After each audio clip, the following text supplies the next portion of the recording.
Fantasy Football Podcast. We continue our must-have player series, and today we dive into rounds 3 and 4, the biggest steals in this round. The best part about these rounds, every single one of the fantasy players rounds, picks 1 through 12, will have a chance to draft one of these guys. So let's today's show, top 5 must-have players in rounds 3 and 4, starting right now on the Razzball Fantasy YouTube channel.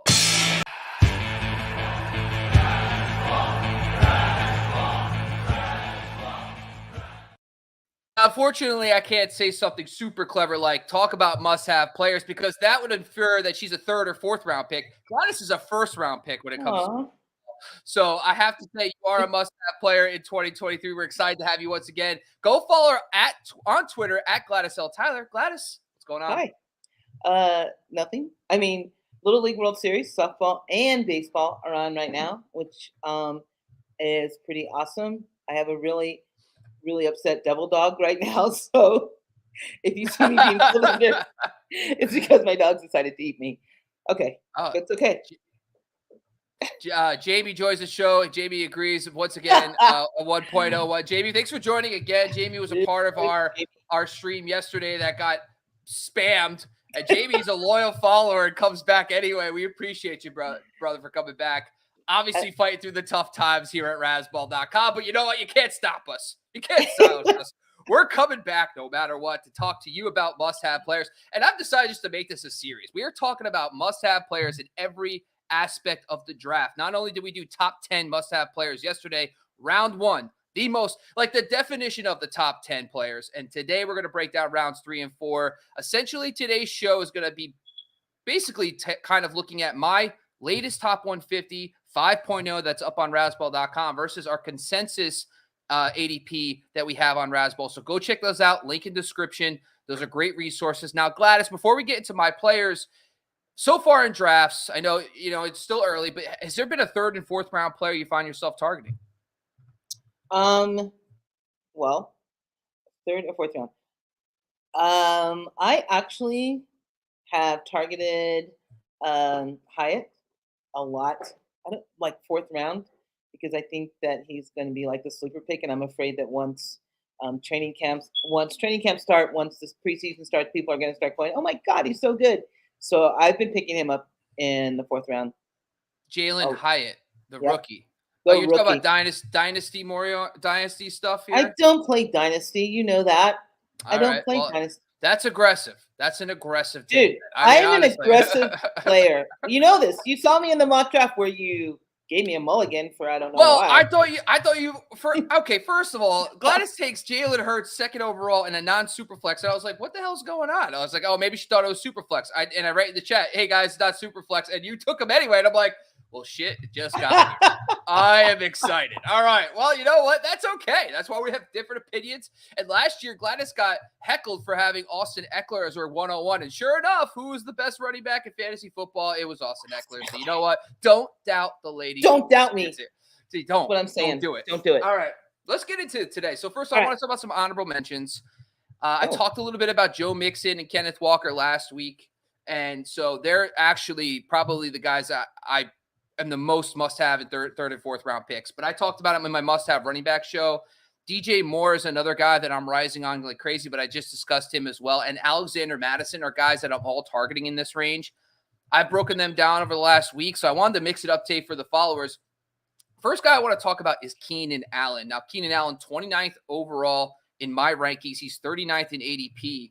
And I think a lot of people with the shift to Kellen Moore, I think the first thing we're hearing out of camp is, one, that the receivers are moving around a little bit more, which I don't technically think is going to happen when games come on because CeeDee Lamb was basically used in Kellen Moore's system as a slot receiver and a dominant one at that. And I think Keenan Allen fits perfectly into that CeeDee Lamb role with Kellen Moore, but some movement there. But I think the biggest thing about Keenan Allen is his age. I think a lot of people are going to say at age 31 season, you got to fade him a little bit. Well, first off, so that's the question we have to answer first. So what I did is I looked at basically the last decade or so to see how many age 30 wide receivers, so with their age 30 season, averaged at least 14 PPR points per game. Okay, 16 wide receivers fit that mold. At age 30, averaged 14 PPR points per game, okay? On average, those 16 players, those 16 receivers, averaged 16.8 PPR points per game, which is right around where Keenan Allen was last year, ironically. Their age 31 season, they dropped on average to 14.6. It's a 13% dip in production. So there is something to it. There is a slight production dip for wide receivers. However, so Bob, what are you, crazy? You're telling us he's going to have a little bit of a dip? You have a must-have? Well, folks, where was his points per game last year? Okay, weeks 11 through 18 when he finally got healthy and returned. This guy was the wide receiver 2 in fantasy football and averaged 19.3 PPR points per game. That's better than CeeDee Lamb. That's right behind Devontae Adams and Stephon Diggs. So if you apply a 13% dip in production to 19.3 points per game, it drops to 16.8, which ironically is exactly right where he was last year as a top 12 wide receiver. So I still think Allen's a complete target hog. I think the offense is going to be great for him too with the role they could take in. I think Justin Herbert loves him, and I still think he's got a little more left in the tank. So Gladys, thoughts? Are you taking Keenan Allen? Do you think of him as more of a must-have, or are you fading him closer to ADP this season? I am taking everyone on that offense that I can possibly take because, except for Mike Williams, so not everyone. I'm taking Keenan Allen, not Sneckler, and Justin Herbert, if I can get them all three. Because once Keenan Allen got healthy, which was week 13 against Vegas, he had 20.8 fantasy points, 21.2 fantasy points, 18.6 fantasy points, 21.4 fantasy points. I will take that any day in my weeks 13, 14, 15, and 16. And I think that with Kellen Moore there now and Justin Herbert just getting paid, that Justin Herbert is going to have to prove his worth, and he will stick with what he knows, and what he knows is Keenan Allen. So all day, baby. Yes, Jamie, the smoke detector is beeping again. This is the carbon monoxide detector this time. Leave me alone. If Gladys passes out from carbon monoxide poisoning live on air, we apologize for the horrific scene. We will make sure to call 911 and make sure she's okay. All right, let's jump down to the next one. It's Calvin Ridley. I have him at 30th overall in my rankings. ADP has him at 41st. So with Ridley, it's more of like, okay, can he really emerge as the number one for Trevor Lawrence? And I think a lot of people right now are hedging a little bit in the sense that Christian Kirk kind of became that one. I just don't think Kirk and Ridley are the same player. I think Ridley is a different level of talent based on his draft capital, based on his production in the NFL before last season.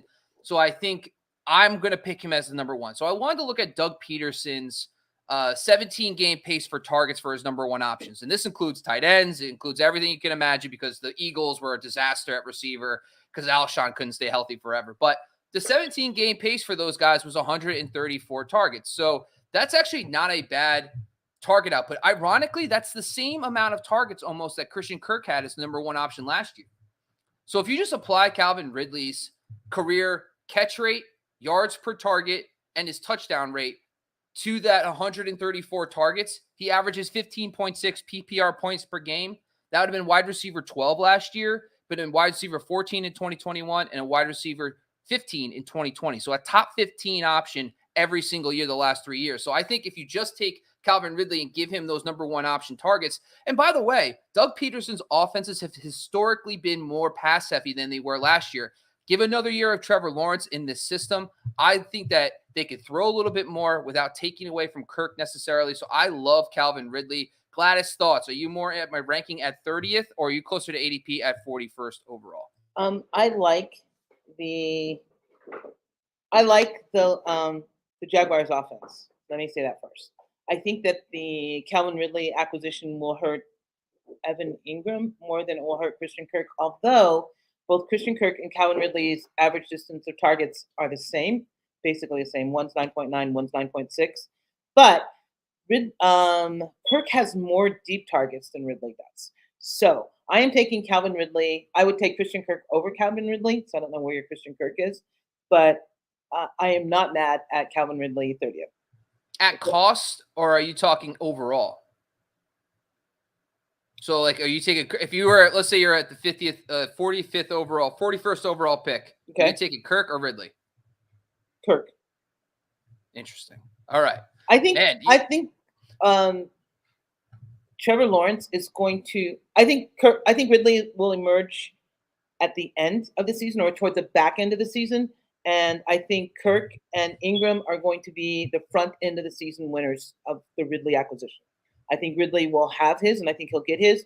But I think that Lawrence, being young and wanting to succeed, will stick with what he knows, and he knows Kirk and he knows Ingram. So I'm looking for him to put Calvin Ridley in the mold, but it's not. I'm the second half of the season for sure. I don't think he's coming out of the gate running. That's a fair take. I mean, the guy was off basically a year and a half from football, so that's a fair take to make right there. All right, let's jump down to number 3 on my list for this breakdown. It's Jerry Jeudy. So ranked 32nd overall in my rankings. He's actually ADP 48th, so he's actually one of the guys I'm actually highest on versus ADP right now. So when I look at Jerry Jeudy, it's a little bit of the hybrid interior / outside wide receiver weapons that Sean Payton and Russell Wilson have utilized over their careers. And what do I mean by that? I mean, guys that are utilized in the slot and also out wide end up being the number one option more often than not with Russell Wilson and Sean Payton. If you just look at Russell Wilson, Doug Baldwin in 2016, when he was a wide receiver 1, he was 6th in the NFL in slot targets that year. Tyler Lockett in 2020, his best season with Russell Wilson, 6th in the NFL in slot targets that year. Sean Payton, Marcus Colston, way back in 2012, was 13th in the NFL in slot targets, his most targeted season under Sean Payton. And then also Michael Thomas, of course, in 2019, his monster season was 17th in slot targets. So those guys all had a big-time role, big-time targets, ceilings, but they also were used in the slot just like Jerry Jeudy. Jerry Jeudy last season was 10th in the NFL in slot targets. I do think the Tim Patrick injury is a good and bad thing in the sense that it's a good thing because you're taking away a reliable weapon that should push more targets to Jerry Jeudy, Cortland Sutton, Greg Dulcich, and even Marvin Mims. The bad part is maybe Marvin Mims, maybe a smaller receiver, plays in the slot more than a guy like Tim Patrick would, which kicks Jerry Jeudy outside. But the good news is all those receivers, Lockett, Doug Baldwin with Russell Wilson, played a lot on the outside as well and did perfectly fine. But last season, we kind of saw this mini breakout with Jerry Jeudy. If you look at the games that he played 75% of the snaps or more last year, that's 10 games. He averaged 7.8 targets per game and 17.3 PPR points per game. That's top 8 wide receiver numbers each of the last 3 seasons. So there's a story to tell when Jeudy's healthy and on the field with this coaching staff, with Russell Wilson, that he could put up top 10 numbers, which is why I'm trying to get him as much as I can. Gladys, thoughts? Are you closer to ADP or my ranking for Jerry Jeudy? I think that offense is also going to be much better, although they can't be much worse than what they were last year. But if you look at Jerry Jeudy's numbers in like his last 4 games, he was Russell Wilson's primary target. And I would pick him closer to your ADP. I would get him as much as I could. Like you said, I think he was running 90 and above. It was his route running rate in the last 4 games. And he was targeted 8, 10, 8, 8. And he came 24.3, 10.8, 17.7, and 14.8 fantasy points in each of those games. If you get the bump that you're going to get with Sean Payton, I think Jeudy is actually going to be one of the top 10 wide receivers at the end of the year for PPR. I think the Sean Payton thing is so underrated. I think he's going to have like a Doug Peterson, ironically, impact on this offense. We saw with Trevor Lawrence with Urban Meyer was a dumpster fire. And then sure enough, you bring in that established, good quality, offensive-minded head coach. It steadies the ship. I think we can see a very similar jump for the Denver Broncos as the Jaguars had last year. Let's jump down to the next one, folks. I feel like I wish we could time the beep to when we do transitions. Like, and next, and it beeps. All right, so that's like an indicator, so we can make it seem like it's a part of the show. I will look into that for you. Thank you, appreciate it. Sure. Awesome. All right. Anything else? So let's jump into Cam Akers. And so with Cam Akers, first of all, you have to address the fact that this guy tore his Achilles in the late off season of 2021. And so basically looking at the last few years is kind of ridiculous. Guys that come off Achilles injuries, by the way, take nearly 2 years to get back to full strength. It's usually the second season after these major injuries, ACLs, Achilles, where these guys finally start returning to form. Now, prior to the last half decade, there hasn't been a lot of guys that return from an Achilles, but the guy you're going to have to point to is Devonta Foreman. who tore his Achilles. It took a long time, but now he's really emerged over the last few seasons as a viable option for regular NFL. But Cam Akers we saw the glimpse last season. The Rams, by the way, early on in 2022, were a dumpster fire. The offensive line was horrific. Only thing Matthew Stafford could do was throw to Cooper Kupp. Allen Robinson, everybody else was a disaster. The running game was a disaster. But honestly, Sean McVay is one of our best offensive minds in the league. He is not. We saw it last year. The offensive line started playing better. Look at Cam Akers in the 8 games in 2022 that he played at least 40% of the snaps, because he was also in and out of the lineup because he was dealing with the Achilles stuff still. He averaged 16.1 PPR points per game. That's RB9 in 2022. He ended the season on 3 straight 100-yard games, and that was without Matthew Stafford and Cooper Kupp. The offense, Baker Mayfield was signed off the street, and the defenses knew Baker basically had no idea what was going on. And Cam Baker's like, don't worry about it. I got this. I'm going to rush for 100 yards. What is this guy going to do when they actually have to respect the passing game and plus the scoring opportunities for Cam Akers? And on top of that, if you want to go historically, he has draft capital. He's a high draft pick. I just think that we're looking at the last 2 years and thinking that's who Cam Akers is. And I think if we just isolate when he finally was recovered from that the Achilles, we saw a glimpse of what he can be. And that's why I'm getting him as much as I can in the 4th round. But Gladys, your thoughts? Are you taking Cam Akers closer to ADP or his rank in 2023, or my rank? Probably ADP. I'm passing on Cam Akers. I don't know why he was in the doghouse. I don't know why they put him on the trade block. I don't know why they decided not to put him on the trade block. So I don't know if Sean McVay is going to be Kyle Shanahan light and be like a little pissy and just start putting people on the bench that he is upset with. So I don't know how much Cam Akers is going to play, quite honestly. And if Stafford comes back full strength and Kupp comes back full strength, basically that's all they have is Kupp, Tyler Higbee, and Stafford. And I don't know. I don't feel that Cam Akers is going to be part of that show. Okay. Yeah, I think last year we kind of saw, they let go of Darrell Henderson. It was it made no sense. They're like, Cam Akers, we're tired of his stuff and we don't want to deal with him. And they're like, all right, Darrell, you're gone. It's like, what? What is going on? All right. But I hear you. Honestly, I think that this early offseason, we'll see if he gets the starters treatment in the preseason. We'll go from there. Let's jump down to the last one. It's Mike Williams. I currently have him. Ironically, you just threw shade at Mike Williams. We're going to talk about him. So not the best show for us. Not the best show. That's all right. Mike Williams, I have him at 46 overall. ADP has him at 61. Now, last year, he was being drafted as a 3rd, 4th round pick consistently. And then, obviously, last year gets hurt a little bit. Doesn't necessarily – he's in and out of the lineup a little bit. But the first question you have to ask yourself, was he actually bad when he played? And the answer is no, he was not bad. So he played 50% of the snaps in 11 games in 2022. Okay. In those 11 games, he averaged 15.2 PPR points per game. That would have been wide receiver 14 last season. So he was putting up top 15 numbers like we thought he would last year when he was actually healthy and on the field. Now I get it. Quentin Johnston comes to town and people are thinking that, Quentin Johnston's going to take his role potentially. But literally, if you read any report from the Chargers beat reporters, they keep saying, it's still Mike Williams and Keenan Allen with Justin Herbert. The other aspect of this, too, is Kellen Moore.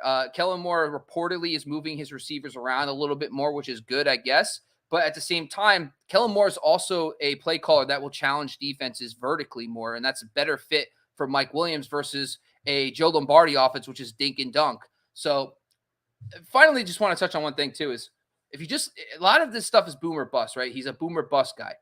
If you just look at the games last year when he played the 50% of snaps, he had 6 games of 16 PPR points per game of the 11 games and 8 double-digit fantasy point games. That's top 15 in consistency if you look at consistency on a per-game basis last year. So he's a top 15 receiver when healthy. So I think I'm going to give him one more shot. Mike, hear my voice. I love you. Hear me say this now. I am giving you one more chance, my friend. Take it down. Get it done. I know someone here doesn't believe in you, but I do. I have you ranked 46. Gladys has you at 61. So Gladys, just tell the people why you have him closer to ADP. Quentin Johnston. I honestly think Quentin Johnston's going to take over the Mike Williams role. And I think Mike Williams is probably going to get hurt again. And I don't know. Quentin Johnston, to me, is a better Mike Williams. he's the new Mike Williams. Like when the young guy comes in and kicks the old guy to the curb. That's what Quentin. And I'm not saying Mike Williams is old. I'm not doing an ageism thing, but I'm just saying that Quentin Johnston's his physical set is Mike Williams, younger and better.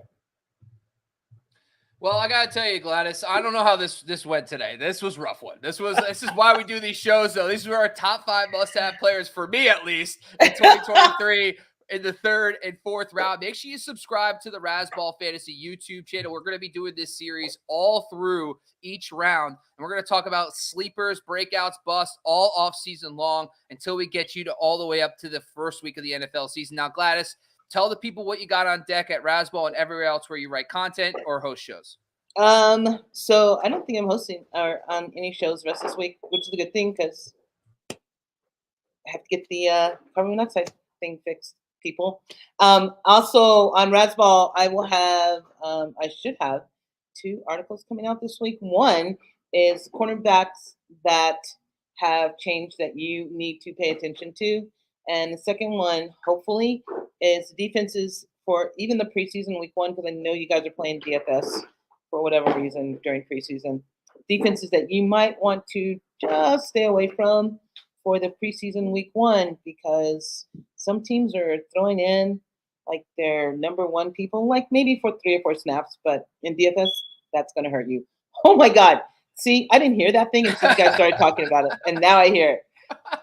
Thank you. All right. Well, first of all, this guy right here is going to play some preseason DFS, so I'm excited. But make sure you subscribe to the Razzball Fantasy YouTube channel. Also, jump over to TikTok and IG. And, of course, make sure you jump over to Razzball.com. We got fantastic writers, including Gladys and plenty of others, dropping great knowledge all off season long and up until the NFL season. We're going to be dropping content all the way through, folks. So make sure you subscribe to the Razzball Fantasy YouTube channel. Once again, I'm your host, Bobby LaMarco. I want to tip my cap and thank you once again, Gladys L. Tyler.